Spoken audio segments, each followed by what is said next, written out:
I'm particularly pleased to be here tonight at this university for three reasons. Number one, it's my first visit here. You've got to write a book to come here, apparently, as an outsider, since 1999, when it was not the University of Johannesburg. It was then called the Randse-Afrikaanse Universiteit. And we were then in the middle of an election campaign. And I was then, as Chris mentioned, a leader of one of the political parties here. Happily tonight, since there are no shortage of politicians in this or any other world, I am a detribalized member of the clan of politicians and political leaders.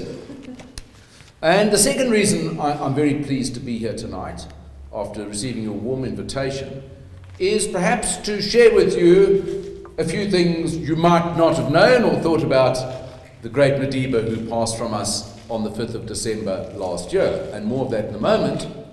And the third and final reason that I'm here is really to stimulate some discussion, because, you know, when I was a politician, someone said to me that the similarity between a political analyst and a politician was that as between a criminologist and a criminal.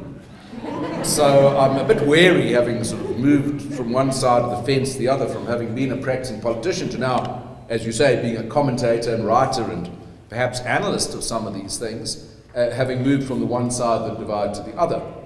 But I do know that whatever your perspective, your views, your value system, that we've got to move ourselves forward by interaction and debate, because that really is how we share our experiences and perhaps learn from them.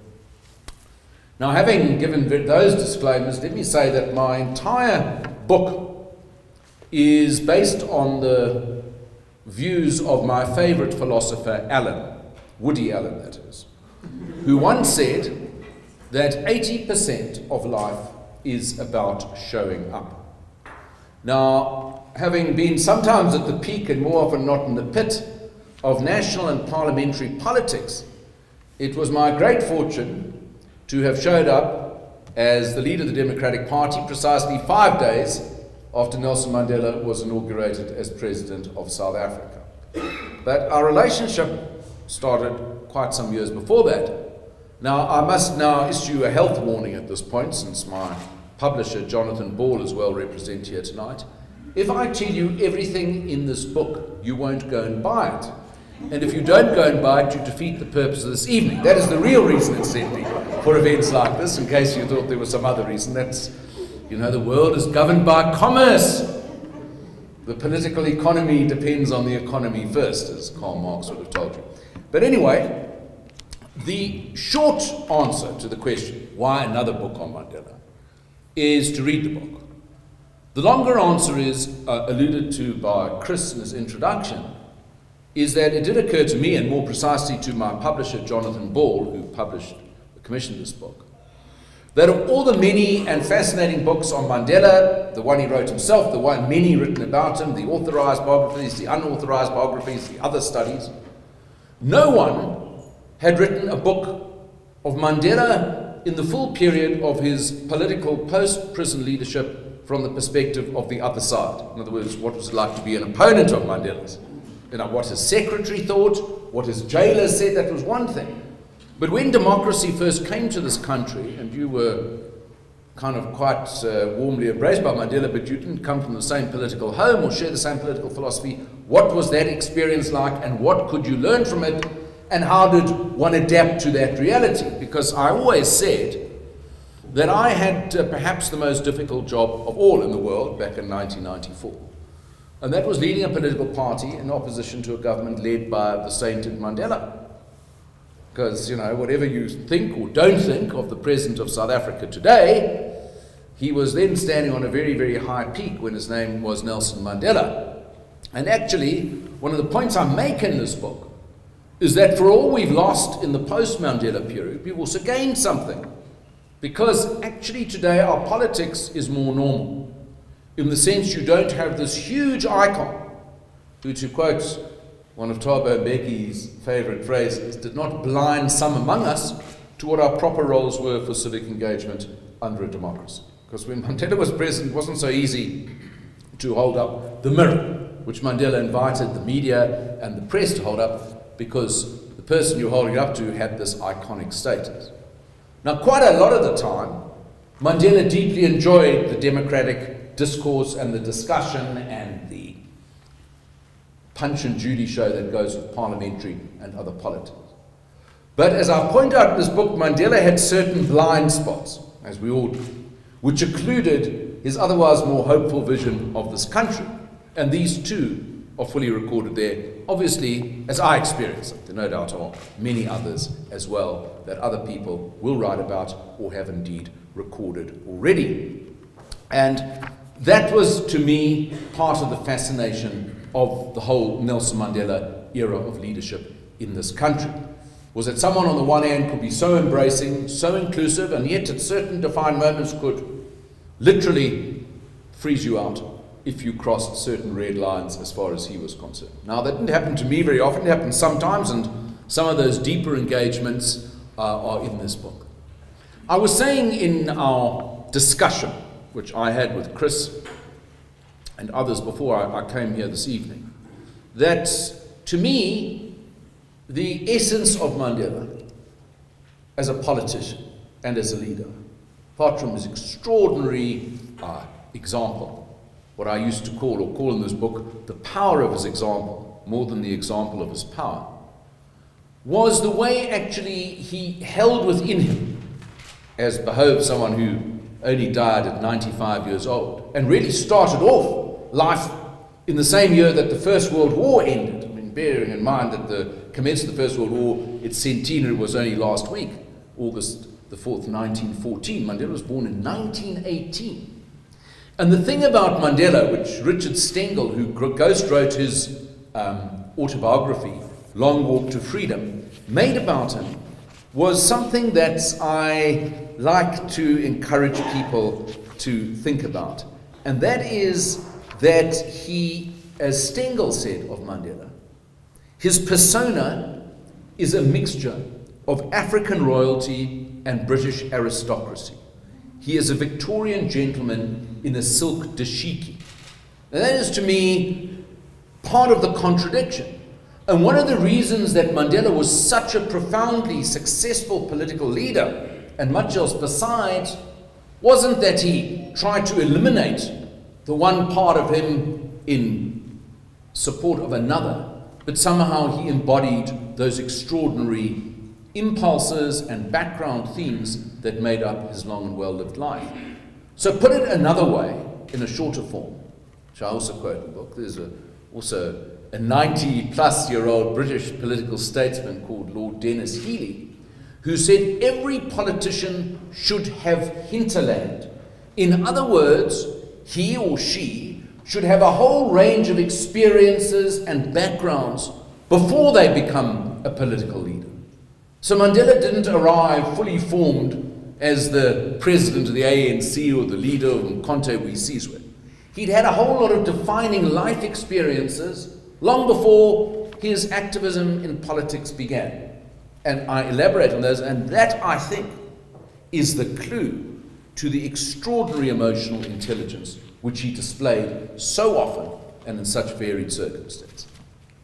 If you compare the leadership bundle that he exhibited to the leadership of today, and this is not confined to the government, but also on the opposition side, you will find that most of the people who provide political leadership in this country have had no career outside of politics or trade unionism. So this hinterland, these background experiences, are simply absent.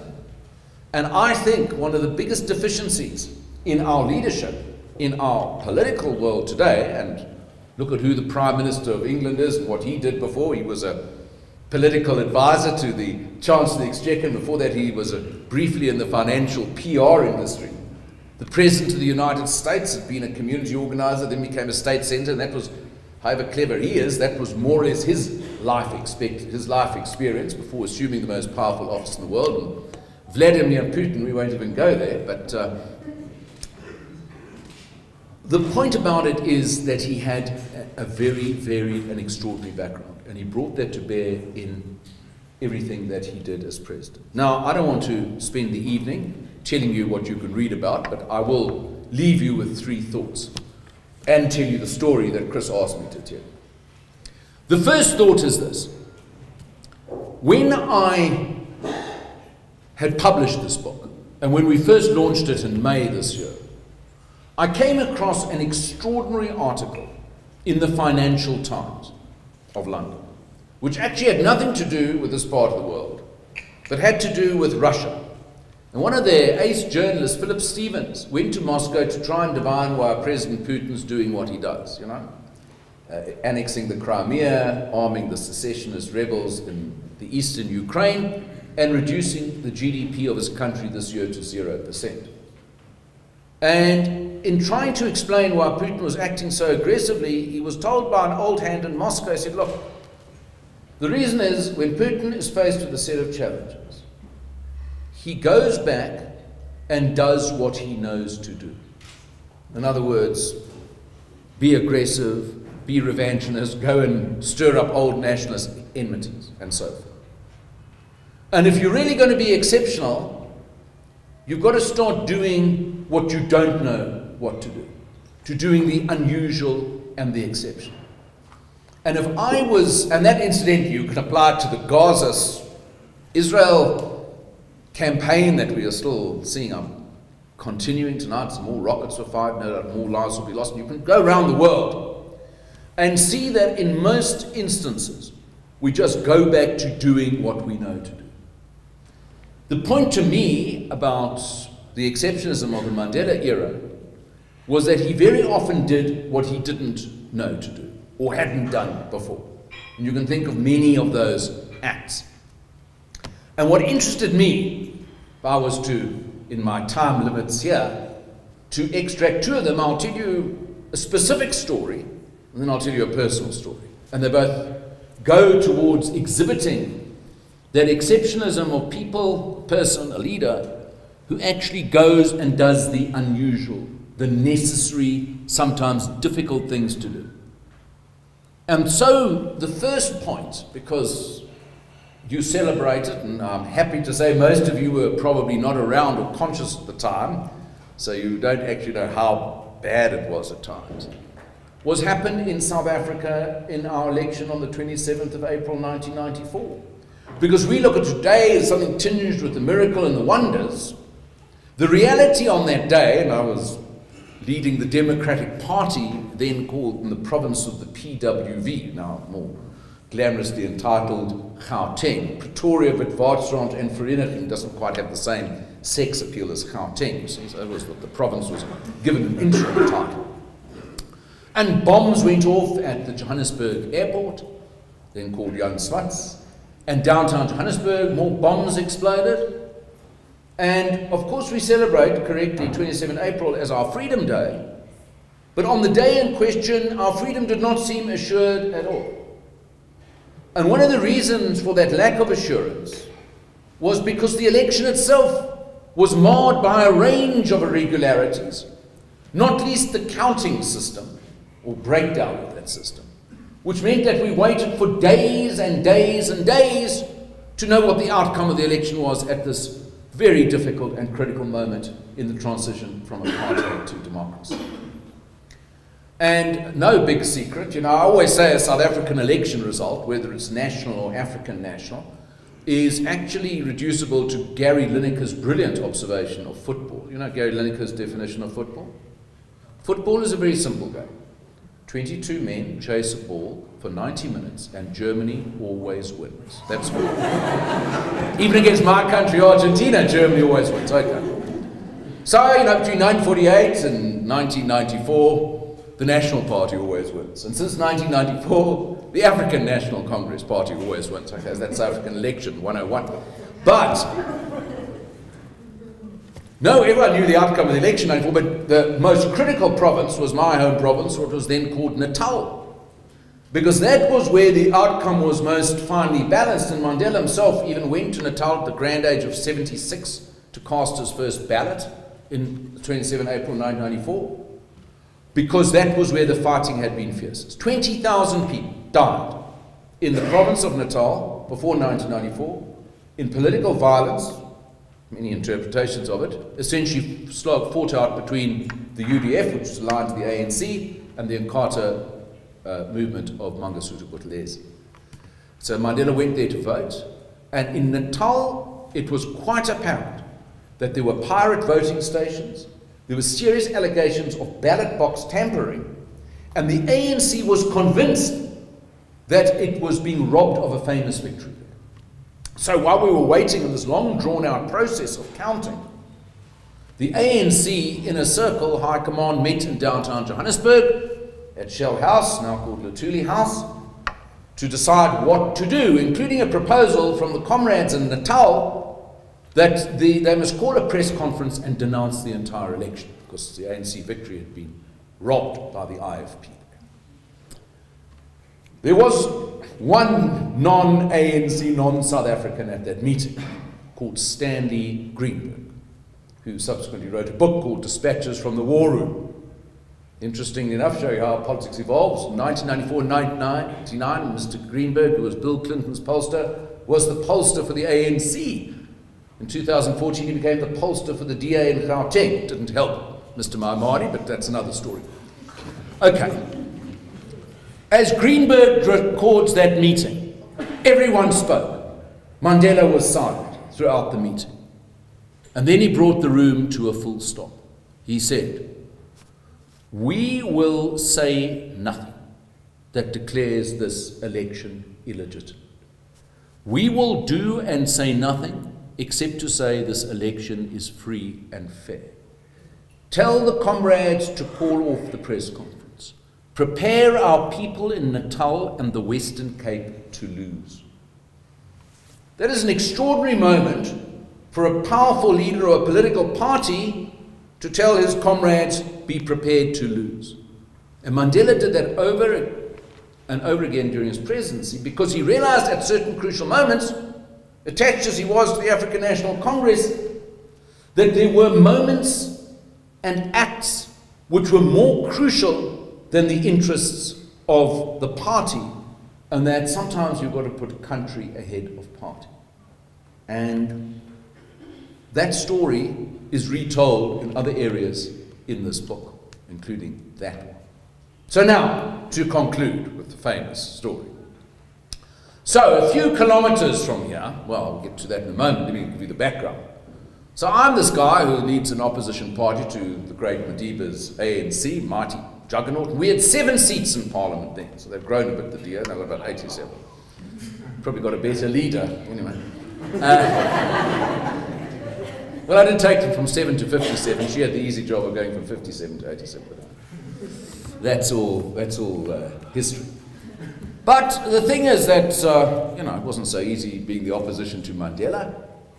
And my personal regard for him, as reflected in this book, I hope, was boundless. But we were on other sides of the political fence. And however warm and touching Mandela's embrace of me was, and I record it here, he got mightily irritated when I criticized his administration, which there were no shortage of things to criticize then or now. And so, one day, as we say in the classics, he really lost it and turned round in Parliament and said, "This DP, they're just a Mickey Mouse organization." So, well, we literally were, Snow White and the 6 dwarfs, not 7 dwarfs. So, and I was grumpy. Anyway, so I was stung by this criticism. I turned around and I said, "Well, if that is so, Mr. President, then you lead a goofy government. You can see how mature and Disney-esque the dialogue was back in 1998. Now, a few weeks after that encounter, I found myself very unhappily, just literally down the road here, at the Mill Park Hospital, about to undergo a coronary bypass graft operation. Get opened up like a spatchcock chicken, not so pleasant, but very fortunately I wasn't awake at the time. And I was very nervous. My wife did say subsequently, "Would at least prove to your opponents that you do have a heart." But anyway, so there I'm lying in the Mill Park in this private room, and there's a knock on the door at about 5 o'clock before the operation. This world-famous voice on the other side of the door says, "Hello, Mickey Mouse, this is Goofy here. Can I come in and wish you well?" And there was Mandela, bright-eyed, smiling, shook my hand. And we exchanged a warm banter, and as you can see, since the 3rd of December 1998, that operation has been very successful. And I'm sure in no small measure it was speeded on by the extraordinary embrace of Nelson Mandela. And yet, you know, you could have these massive arguments and fights and disputes, and that was also the man as well. And I try and illustrate that in the book. Now, I need to give you a caution right at the end, and let me quote from it. I was a very successful diplomat, as Chris will attest. I drove up the trade by 78% from South Africa to Argentina. Tourism arrivals by 122%. Happily, we then had direct airlinks, which were severed. They made Mandela's daughter my successor, and just to make her feel at home, they cut the airlinks between Buenos Aires and Johannesburg. And now, my greatest success was to encourage schoolboy rugby teams, huge rugby players, you know, if you watch what rugby last Saturday at Loftus, this Saturday in Salta, between Argentina and South Africa. So we had this huge sports diplomacy, and then thoughtfully now, our Minister of Home Affairs has now made it mandatory for children to come with unabridged birth certificates. I don't think you'll be able to find one in Argentina. There'll be no more schoolboy rugby tours here with that rule. So I was very successful. But I was not very diplomatic. And so I had the world's most famous novelist from South Africa, who won the Nobel Prize, called J.M. Coetzee, arriving in Buenos Aires. And I was taking him to lunch, and he's not the easiest guest. He was very nice to me, however. So if you've seen the movie, I hope you've read the book, not seen it. You're after all students. You read Disgrace or the Lives of Animals. You will know one thing about J.M. Coetzee, apart from being a brilliant writer, is that he is a very staunch vegetarian and animal rights activist. So I chose the most famous meat restaurant in Buenos Aires to take him for lunch. But he forgave me for that fact, and we found a bowl of pasta. But the point about J.M. Coetzee is how he can sum up in one paragraph, in the most spare and extraordinary prose, the essence of a man or a situation. And I want to just conclude my remarks, and then obviously take your questions, to remind you of what Mandela was and what he represented. This is what he wrote about him after he died. He was, and by the time of his death, was universally held to be a great man. He may well be the last of the great men, as the concept of greatness retires into the historical shadows. Now, if that's, I think, profound but gloomy assessment is correct, the generation of great men is not going to come back anytime soon in the way that you experienced, saw it, or glimpsed it with Mandela. So where does that leave us? And I conclude my book with a note of hope. We should look upon him and learn from him, even if we do not see his like again. So I think it is unlikely in our lifetimes that there will be another Mandela. But we can learn from some of those examples that he left behind, and perhaps put some of them into practice, and that will be a living legacy of an extraordinary sort. Thank you very much.